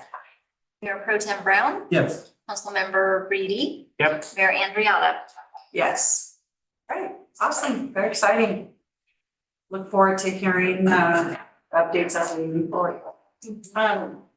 Can I ask a quick question about ARPA funds before we move forward? I think that most of what we had is already allocated. Is there any left that we have not? Yeah, I'm happy to tell you that very little, because what I think the council's talked about for 3 or 4 years now has been that we don't want to send one penny back. Yeah, no, we don't want to do that. And we won't. What you'll see in your first meeting in December are 2 items that will clean up the last remaining amounts. One item is a small contribution to the Downtown Lincoln Association for beautification of external portions of the downtown area. That came out of EDC, this idea that the look of downtown could use a little bit of a spruce up and some more flora and fauna downtown. And so we've worked out with them an idea about having them to take the lead on that, which they're super excited about. That's a small amount. And then the remainder, Aaron came up with this interesting idea that one of the things that happens in economic development is you talk to a big retailer or a big business, and they ask, because they have cause to ask, because they're bringing you something very valuable, what will you do for me? What's the incentive for me to choose you over wherever else? And our toolbox is pretty limited. We can do some creative things, which you'll be seeing here in the next 3 or 4 months with other projects. But in terms of contributions or direct cash infusions to projects, it's just not a thing. I mean, there's all kinds of problems with, gifts of public funds and things like that, right? So one idea that she came up with, and we've explored with Councilmember Reedy and Greg from PCCP, is we got this idea that what if we took the remaining amount, which is, call it $150,000-ish, and we put it on credit essentially with the Placer County Conservation Program. So there's really 2 paths it could be used. It needs to get off of our books, first of all. We put it on credit with them, and the council could choose at some point in the future, if you have this super exciting project, to help offset some of the environmental fees that one of these projects may pay as a result of their project, building somewhere. And almost every greenfield project has some significant check that they write to the PCP. So it's not a ton of money, but it's enough to move the needle a little bit to provide some extra incentive for someone to choose you over another marginal choice.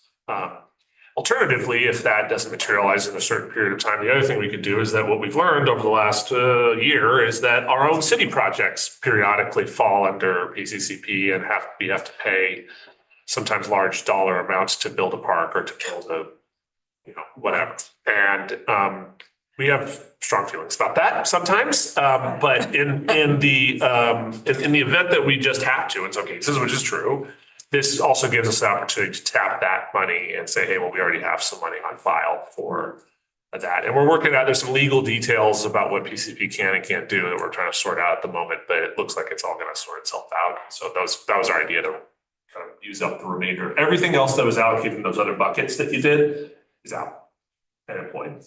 And when I get to comments, I'll have a little update you on from the Art League on their works they've been doing. Okay. Well, we're up to you. Okay. I just want to share 2 things. So we went and supported Mayor Hawley at the coffee with the mayor this morning, and Aaron and Daniela came.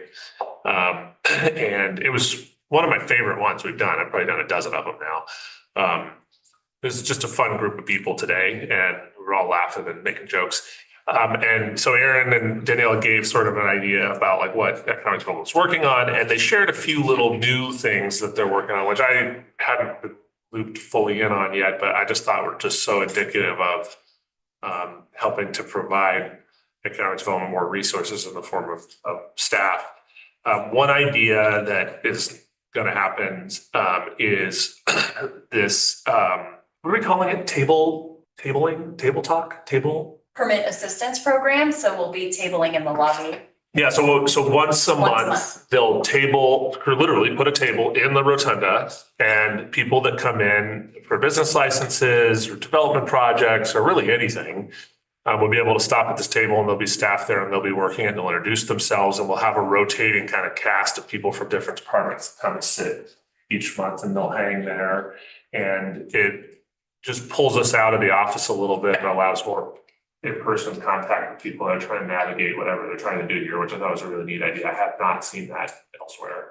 And then the other idea, which is the coolest one, is they've come up with this idea for kind of the equivalent is like a business spotlight sort of thing where monthly businesses that are interested will be able to put their name into essentially kind of like a drawing. And a business is chosen. And when you're chosen, what you win is Aaron and Daniela have worked out some deals with the 12 Bridges Audio Video Media class. And they will come and we will help them and we will write a script and we'll do they will shoot all kinds of stuff about the business and they will deliver to that business a professionally produced commercial isn't the right word, but something like that they can use for their media or they can put out in the world and we'll post it. And so kind of a nice, fun, very low cost way to support local businesses with something that if you're going to go hire like a professional video producer, you're going to be paying lots of money for that. And so, especially for our small businesses, it's probably mostly for our downtown, I'm guessing this gives them the opportunity to get a little additional marketing and costs us very little to produce it. And there was other ideas too, but I just thought it was really neat to share those sort of ideas that are quality of life, help people run businesses. And then also was kind of, we council's talked for years and years about like this idea, like for lack of a better term, of an ombudsman. Somebody that just sort of helps them navigate through the web of things we have to do here. And so that those two pieces kind of connect to the third, which is this idea that as we scale up a little bit, we will be able to provide that service where if you come in and you have an idea, maybe even a physical location in mind, you don't just start from scratch with a form and somebody giving you 10% of the information. You have a that's helping you along the way till you're out the door and hopefully making lots of money in whatever your pursuit is. So we'll have, I'm sure, a lot more next year, but I just thought those were really interesting little things to mention. Two other little tidbits. I'm going to have work on the Art League to come down and give you an in-person presentation, but they have sent me I guess it's kind of like a progress report of everything they're doing. They haven't spent a huge chunk of the original allocation yet, but that's because they're spooling up some of their localized art projects. They are really deep into agreements to go provide their education services and art programs to the schools and not only public schools, but other locations in town. And next year, Feast of Clay will start to look very different and probably very similar in a sense to what it used to be back when it was a more vibrant event, because they now have a budget to market it and to get it set up appropriately. So we're excited to see them. And then the public art piece, which is the one I know council cared about the most, is in earnest. I think they're going to start taking some proposals next year, get an idea about cost and location for you to consider. The only other update I have is just, I'm just going to mention this tonight because I don't want to forget also to mention it in December, but just for the public, we will close the week in between, the time period, business days in between Christmas and New Year's. It's been a practice here for a long time. And to the extent that the public needs things, there's still plenty of people working that will be available and staff that choose to use time and go be with their families can do so. So, yeah, thank you very much. Oh, so sorry.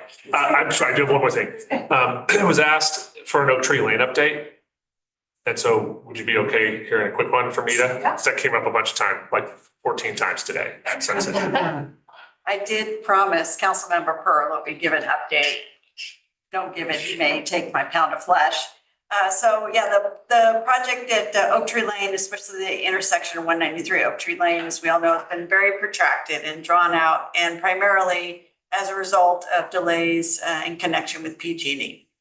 So today we finally received a definite date that they will complete the work on December 8th to install the poles. They are getting significant pressure from the community and the church group as well. So we are hopeful that that pressure will encourage them not to change that date, which they are want to do. And then once that's done, we can connect with the developer to move forward with the restriping and relocating or extending some of the barriers out. It is likely that beyond that, the developer will kind of put the project to bed for the winter.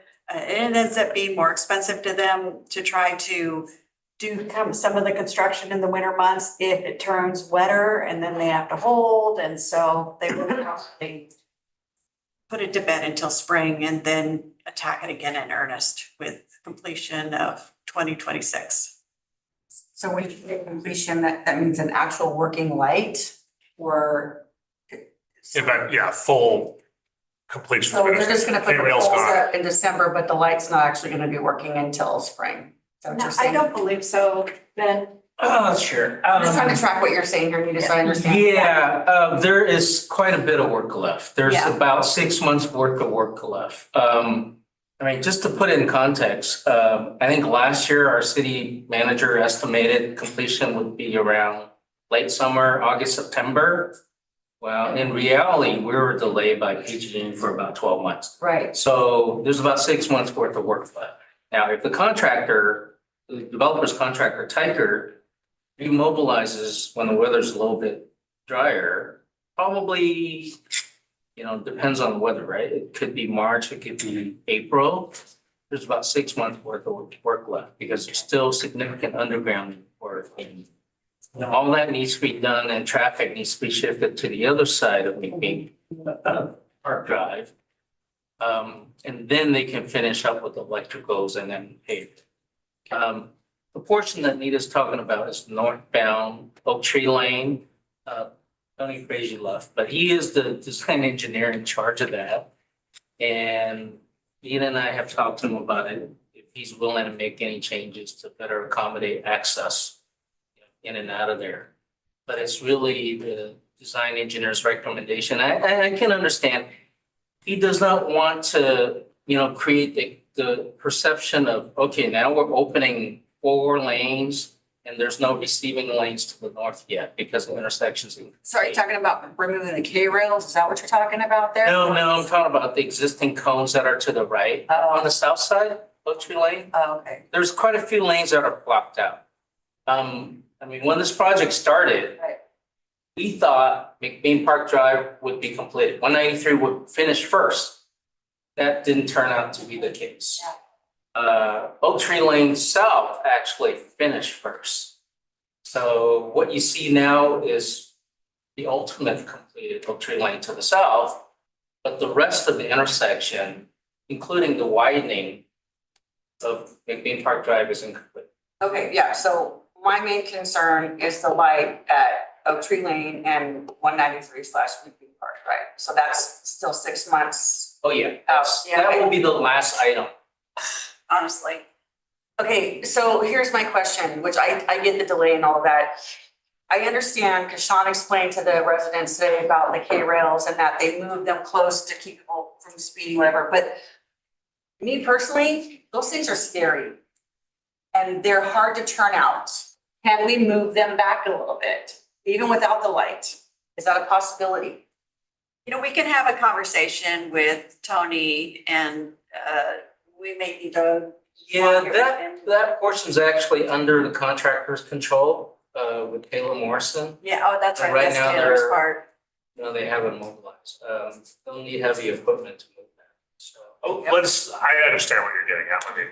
Okay. Yeah, that project has 2 developers as well as the outside issues with PG&E. So it is a complex project, but let's, we can talk, we can have a conversation. Okay. We'll see. Because, if it's difficult for someone like me, we have comments from older citizens all the time that, thank you, Paul, for being here, appreciate it. It's very difficult for them. And I understand why they're there, but I think that sometimes they cause more problems than what they're solving. So I appreciate having a conversation. Sure. Yeah. You can tell from all the scuffs. Yeah, it's scary. Okay, so I was gonna mention in the information item, but since you brought it up, I'll just say it now and then we'll get to council initiated business. You talked about our coffee with the mayor this morning. I just wanted to say, and Jason's our only resident left to hear it, but staff can hear it and it's on Zoom.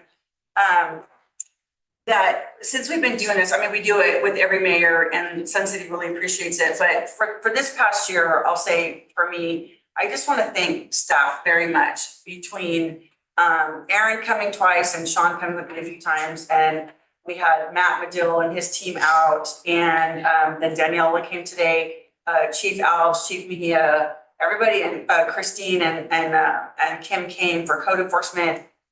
Every time you guys come, like, you just wow them, and they really appreciate it. And today was really good. They were Sean's right. They were a really fun group, and they were so appreciative. And the comments were, I'm so impressed. I'm so impressed by the presentation. I'm so impressed by what you guys are doing. And so that's all to you guys. That's all to staff. And I just want to say thank you for taking time to come there with me. And then I'm sure you'll do it again next year. But just to take your time, give them information, answer the questions. And sometimes they ask the same question every single time. And we yes, yeah. But I just want to say thank you, and you guys do a great job, and the residents there absolutely love it, and you do a wonderful job. So I'm very grateful for that. So We love giving free entertainment. yeah, it's so great, yeah. We have a lot of good things to share. Yeah, we do, and they really appreciate it. And I think we need to go back to Esplanade pretty soon. We did it Yeah, once, so we need to go back, yeah. Okay, council initiated business. Anybody have any business? No? Okay. Committee reports. Anybody?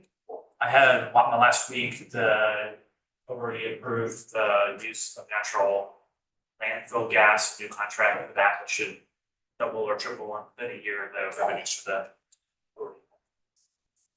Okay, great. You filled in for me. I did, yeah. PCTPA a couple weeks ago. The only thing that's noteworthy is that there's a program, and I think somebody came here several months ago and shared it with us. It's the Placer Rides, I think that's what it's called. And right now Seniors First is the group that's running that. And so the way it works is that if somebody needs transportation and they have a car, or their driver has a car, that driver gets paid. They get reimbursed for driving these people around to their appointments and the grocery store and that sort of thing. And it's working pretty well. It's a very successful program. But now they're coming to the end of the contract with Seniors First, and they're going to go out for an RFP and do some applications for other vendors. I think Seniors First is a little bit nervous about that. And it's good standard practice, right, to renew it and go out for the different bids. But on the flip side of that, Seniors First has been doing a really great job. And so I don't think they want to lose that contract, but we'll see what happens. So that's they're getting ready to do that right now. But we want to make sure we keep that program going, because there's a lot of places that transportation is difficult for some of these older seniors. And so the program works really good. Mayor, can I add one more thing I forgot that's like really important? Sure. So if you happen to drive this way, First and Joyner, Creekside Oaks, and our community center, our first of 6, I think, solar projects is in build right now. Oh, yeah. And it's a bit of a mess at the moment. It's active school site as well. But it's okay, we're getting through it. And they're moving very quickly. They were already putting up panels today as I drove by. And the reason why that's important, and it's shout out to Matt Medill, where he got the night off. Tonight's his wife's birthday, so happy birthday to her. But this was his baby all along, and it's the first of next up will be the PD. After that, they move, I believe, to the parking lots, kitty corner to us both ways, both city parking lots.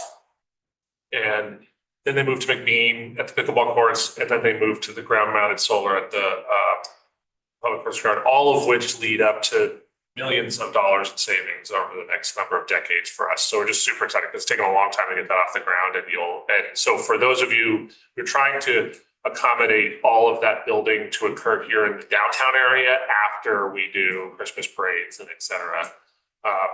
But it will be a bit of a disruption for a few weeks in December, January-ish timeframe.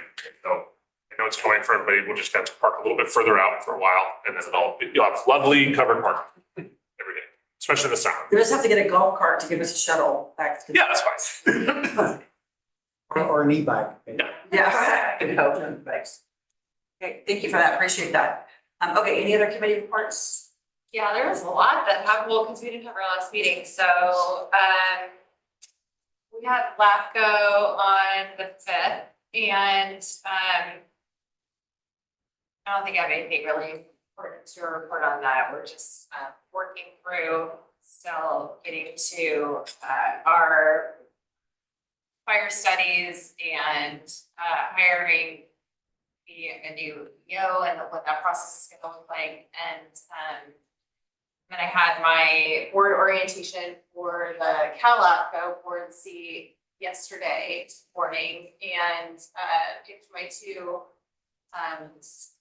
options to then get, I think at the next board meeting, or first board meeting, we're gonna do an election where they decide whose roles are gonna be what, and I picked the legislative committee and then the conference committee. So one of those two will be selected to take on the big role for organization moving forward, and then looking about how we're going to organize the board, what communication is going to look like, roles of board members, and how I'm going to kind of get the lay of the land of the whole region and all the counties that are in our region, and then have a greater understanding of that as a part of all the other regions in the state coming together. So it's going to be a lot of learning and communication and outreach, which I'm really excited about. And then we had, I won't steal your thunder, we all went to, I think we all went to the PCCP Raccoon Creek unveiling for 4,245 acres wildlife farmland preserve with PCCP in the county. We went to the Ceramica grand opening across the street, which was great, and that's beautiful. And unfortunately, it was pouring. Well, they postponed the ribbon cutting until a nicer day, but they did do the tours, which was really nice. Yeah, that's right. We had our economic development committee meeting where we went through the innovation hub and our elections and figure out who's going to be chair and vice chair in our next meeting. And that was the big stuff. Yeah. Yeah, we have airport tomorrow. We're there for tomorrow. Yeah. So I'm gonna start off with, 2 weeks ago, I went to Middletown, California, 2.5-hour drive from here. There is a steam generating, geyser producing facility out there. It was just fascinating. They have 70 wells. I forget how deep they go, but it's really good. They bring it up giant turbines. So we toured the entire area, spread over 2 hillsides. It's just fabulous. It does produce 5% of Pioneer's total energy package, but it runs 24/7, obviously. So it's a great backup source. And it was just fascinating to see the technology. But actually, anyone, you can get on a tour on Friday, which they do. Anyone who's interested, package it up and then go there. It's a great experience. Great job. And then as what you said, tomorrow morning, we got the airport committee meeting. The 2 big items there, we're talking about finalizing a common area maintenance fee, which on all of the properties at the airport, that's gonna be generated $100,000, which will stay at the airport from major construction type activities. Cool. Pilots are accepting it, and they say this is good, so it's a win-win for everyone. And then also, we're getting an update on Placer Hangars. They're coming up for reversion. So the owner has had it for 40 years. It's now ours. So we have to decide what we want to do with it. Do we want to take it or sell it? Up for discussion. We'll see what the staff has to bring forward. So, yeah. Okay. Awesome. All right, thank you. But, okay, anybody have any information items? Other than what we already talked about? No? Right, well, thank you, everybody. We're adjourned. Appreciate it.